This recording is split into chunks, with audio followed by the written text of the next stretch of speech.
Salut les centres extrémistes. Alors, bah ça y est, comme je l'avais promis, on est passé sur un budget un peu plus élevé. On m'avait recommandé d'avoir mon petit avatar animé en mode VTuber, et bien c'est chose faite. Non je rigole, en fait c'est vraiment mon apparence, là vous me voyez tel que je suis véritablement. Alors j'avais promis aussi une vidéo un peu plus longue vis-à-vis de celle d'hier qui a duré 2 minutes, et bah là on va dire les termes, on va parler de beaucoup de choses. Globalement le thème de la vidéo ce sera en fait un chapitre d'un thème plus global que j'aborderai peut-être dans une autre vidéo, qui sera beaucoup plus gros, mais qui est en gros le privilège des femmes en Occident. Voilà, je lâche le terme, voire même le matriarcat de l'Occident. Attention, je vais pas me faire que des amis, mais ça c'est le sujet très global. Là on va surtout s'intéresser à l'impunité des femmes sur internet, mais pas que d'ailleurs en fait, pas que sur internet, c'est juste que là sur ce sujet là c'est sur internet, mais en fait on va parler du sujet de manière générale. Donc pour illustrer ça en fait j'ai trouvé là, il y a une petite affaire en ce moment sur le jeu vidéo Arc Raiders qui concerne une streameuse donc qui s'appelle Peach. Bon déjà le blaze, hein, Peach, paye ton originalité, hein. Tu prends le nom du female lead du jeu vidéo le plus connu au monde en tant que streameuse, il y a à la fois un côté melon et un côté zéro effort d'originalité. Donc en gros l'histoire, j'ai résumé hein, la vidéo sur Gemini, je vais vous la dire rapidement, mais c'est un mec qui s'appelle Theb et qui raconte comment son pote Nessie s'est pris le chou avec une streameuse qui s'appelle Peach. Je vais vous montrer la scène initiale.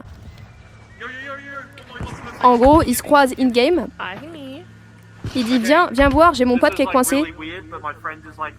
Voilà, elle a lancé en solo, donc elle trouve ça bizarre parce que comment ils peuvent être potes si elle a lancé en solo? Dans sa tête il y a que des solos, mais en fait eux ils ont lancé en duo. En vrai ça c'est pas important, puisque tu peux t'allier avec qui tu veux dans ce jeu.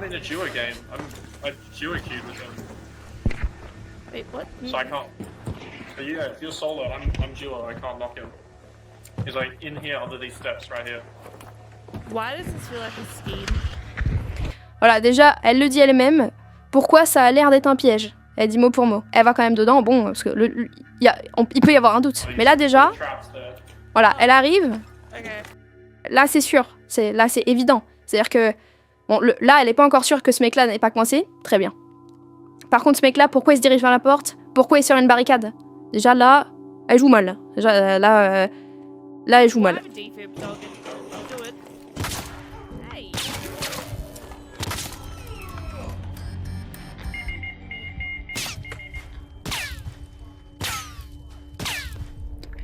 Voilà, bon, ça arrive. Du coup, ensuite, qu'est-ce qu'elle va faire?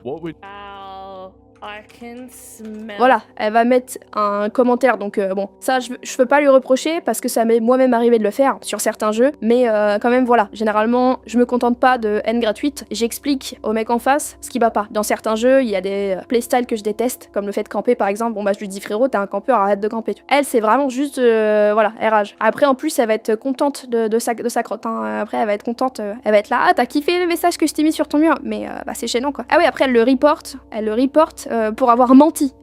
Parce qu'il lui a tendu un piège, d'accord. Bref, dans la suite, donc là, eux deux, ils prouvent qu'ils étaient en duo, parce qu'en fait, pendant qu'il était en train de la knock, bah, il prenait des grenades de son pote, qui ne le bumpait pas, donc ça prouve qu'ils étaient intimes, mais de toute façon, ça n'aurait rien changé, même s'ils étaient en solo, ils ont le droit de tendre un piège à une autre personne, en fait. Il n'y a pas de... Bref. Il va sur le chat Twitch de cette meuf, le mec, et il ne met que ces messages-là. C'est-à-dire qu'il manque le premier, d'ailleurs. Le premier... Ah, mais il est là, d'accord, c'est ce que j'ai. Il met que ces messages-là. Donc il lui dit GG, donc bien joué. Après, il lui dit non, parce qu'elle a cru que c'était quelqu'un d'autre, donc il lui dit non, moi j'étais le mec avec son pote, était coincé. Après, elle continue de l'insulter de Troduc. Donc il dit qu'est-ce que j'ai fait qui mérite d'être insulté. Après, il lui fait c'est juste un jeu, du calme. Et après, j'ai pas compris trying to lock in with Yoni. J'ai pas la ref. Et donc elle, ce qu'elle va faire, c'est qu'elle va monter ça en épingle. Vous savez quoi, je vais juste vous lire le résumé. Après, elle l'accuse de Q-sniping. Donc déjà, il y a aucune preuve, surtout qu'en fait, il a littéralement été sur le chat de la meuf après. Ils se sont rencontrés en jeu. Il lui a tendu un piège. Généralement, quand tu stream snipe quelqu'un, t'as pas besoin de lui tendre un piège. Là, ça se voyait que c'était une rencontre spontanée. Bref. Et après, une fois qu'elle a mis un message de haine sur son mur, bah, il est allé sur son chat pour dire GG, essayer peut-être aussi de désamorcer, je sais pas, ou de partir sur une note plus positive. Enfin bref, elle va monter ça en épingle, vous allez voir, vous êtes pas prêts. Elle va le recroiser par hasard en jeu. Il va lui mettre des petits coups de marteau au début, mais gentiment pour rigoler. Hop. Voilà.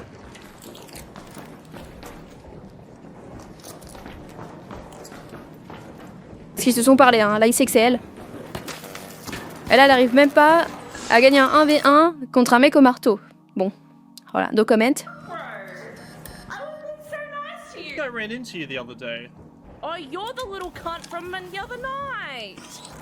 Voilà, donc là elle parle mal, et après en fait quand il va y avoir un responsable de la communauté embarque, donc c'est les développeurs du jeu, sur son chat à la meuf, elle va se présenter en victime, elle va vraiment prendre un ton, ah oui le pire c'est que quand l'autre il poste sur son chat pour lâcher des messages complètement inoffensifs, elle lui dit j'aimerais pas être un de tes proches, à mon avis ils sont en danger autour de toi, un truc comme ça, tu vois, les pires accusations. Et le mec finit par se faire bannir par embarque, donc c'est à dire que le responsable du studio qui était sur le chat de la meuf, il va bannir le mec, donc il prend un ban de 30 jours, il fait appel, il explique la situation, à un moment donné d'ailleurs je le trouve bien gentil, bien calme, parce que la personne lui répond oui, il faut que tu me promettes que tu vas arrêter toute interaction avec Peach. Sauf que, en fait, tu peux pas travailler pour un studio de jeu qui a fait un extraction shooter et dire ouais, évite les interactions avec telle personne à un autre joueur. C'est le principe du jeu, en fait, de les croiser en jeu sans le vouloir. De quoi tu parles, en fait. Bref, du coup, son ban est réduit à un ban de 5 jours, mais après coup, donc il fait une vidéo pour expliquer la situation. Je sais pas s'il l'a déjà publié au moment de son ban ou avant son ban, ou peu importe la vidéo. En tout cas, il est dans son bon droit, hein, il fait ce qu'il veut.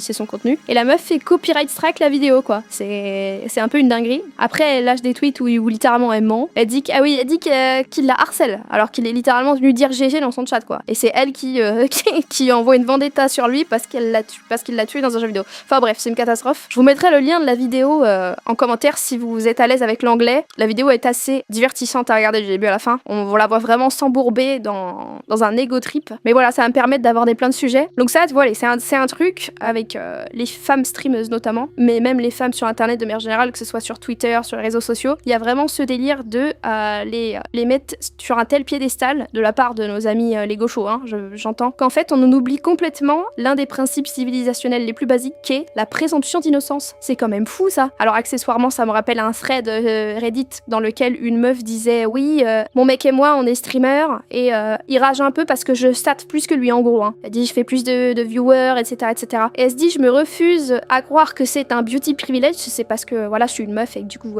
alors je sais pas pourquoi je parle de beauty privilege, parce que non c'est juste un privilège du fait d'être une femme d'attirer plus de viewers, mais j'ai l'impression que c'est ça quand même. Elle dit j'ai quand même un peu l'impression que c'est ça quand même, enfin il y a pas d'autre explication. Et là mais oh là là, dans les réponses c'était catastrophique, c'était la pluie de mecs qui copent. En anglais quand on dit que quelqu'un cope, ça veut dire qu'il se met des œillères en fait, il refuse de voir la réalité en face, il se met une protection mentale, et là les arguments fallacieux fusent quoi. T'as vraiment des gens qui étaient en mode mais non, c'est que tu dois être plus interactif que lui. Ah oui non, il y a un mec carrément il disait ah oui j'ai vu le VOD de ton mec, parce que je sais plus, il l'avait trouvé ou elle lui avait envoyé, je sais plus, et il dit déjà le mec il y a pas de musique, enfin il trouve des arguments de merde en voyant 10 secondes du VOD, il regarde pas les autres. D'ailleurs la meuf lui a répondu non mais attends, mais là tous les trucs négatifs que tu relèves ils y sont pas d'habitude, t'as vraiment choisi le pire moment quoi. Enfin bref, les gens refusent d'admettre cette vérité simple. Moi j'étais obligée de mettre des commentaires, de leur dire mais attendez les gars, c'est pas compliqué. La viewer base de Twitch est majoritairement masculine. À la base c'est une plateforme de jeux vidéo. Alors oui, il y a un très gros pourcentage de femmes maintenant, mais il est quand même en dessous de 50%, même bien en dessous je pense quand même. Donc c'est logique, puisque les hommes, en plus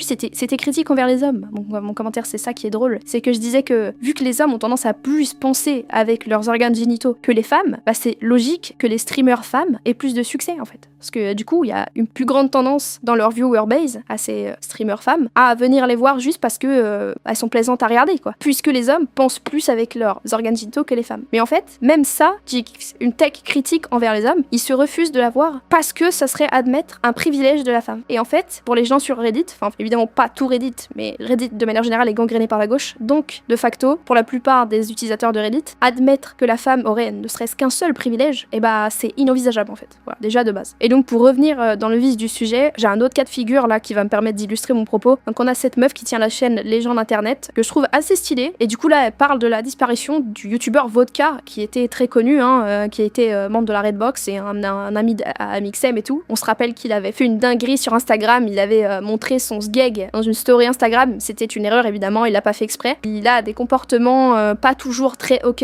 notamment d'un point de vue professionnel et sur le plan humain, en tout cas voilà c'est ce qui se dit en ce moment, mais je ne l'affirmerai pas en tout cas à 100%. Moi c'est un youtubeur que j'ai consommé par le passé, voilà j'aimais bien, je le trouvais assez divertissant. Je sais que Mastu par exemple a insinué que c'était un peu un connard parce que il pensait qu'il serait pote en dehors des vidéos, mais en fait le mec était un peu en mode profiteur. Bon, tout ça c'est des rumeurs, ça m'intéresse pas moi. Par contre, et en gros on peut voir que en fait le mec se fait accuser de zinzin. On oublie comme d'habitude, Stanford que tu présentes a de belles histoires bien sombres avec des mineurs, en profitant de sa montée, en profite de sa montée, ouais, d'accord. Enfin bon, tant mieux qu'il ne figure plus nulle part, c'est pas une perte, ce gars, au contraire. Bon, outre, voilà, la grammaire absolument catastrophique, enfin c'est compliqué, les gens lui disent d'ailleurs, hein, source t'inquiète, source, il n'y a jamais eu aucune plainte, que des rumeurs, des accusations en ligne, il a porté plainte pour diffamation, a gagné, et a dit à l'époque que dès qu'il y aurait une diffamation contre lui, il portera plainte. Il a bien raison, mais c'est ça justement le problème. Puis même, son ancienne copine a parlé du fait qu'il a la couleur violette. Alors bon, et pareil, là c'est une autre personne qui surenchérit, mais en fait, faut se calmer. T'as pris que les infos qui t'intéressent, elle a effectivement parlé d'un ex, mais elle a mentionné que c'était pas votre cas. Ah oui d'accord, parce qu'en plus t'as tout whipping en fait. Je suis désolée, mais c'est catastrophique pour moi, ces gens-là, on devrait leur couper l'accès à internet, ces gens-là. Ils ne méritent pas l'accès à internet. Ou alors ils devraient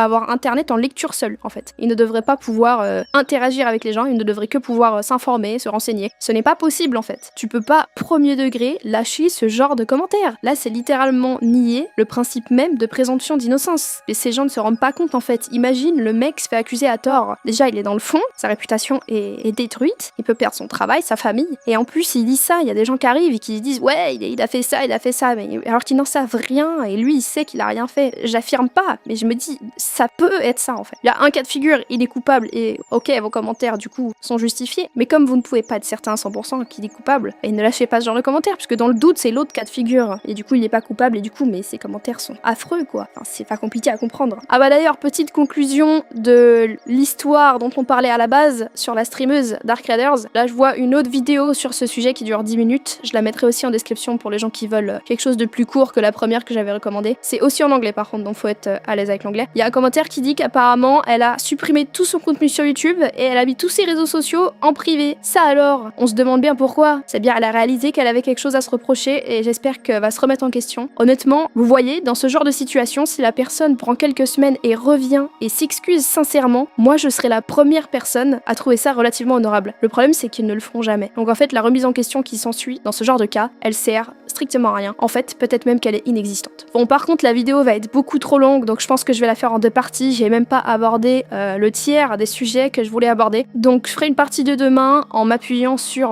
bah, je sais très bien sur quoi m'appuyer. En fait, je vais m'appuyer sur l'affaire Dr Disrespect Nick Merckx, qui est à peu près sur le même thème. Donc voilà, ce sera là probablement une des seules fois où je vous annonce le sujet de la prochaine vidéo. J'ai fait mes petites notes pour une fois, parce qu'il y a pas mal de sous-sujets que je voulais aborder au sein même de ce sujet. Donc on continuera demain. Voilà, ce sera une vidéo en 2 parties. N'hésitez pas à lâcher un petit like, à vous abonner et bonne démocratie à vous.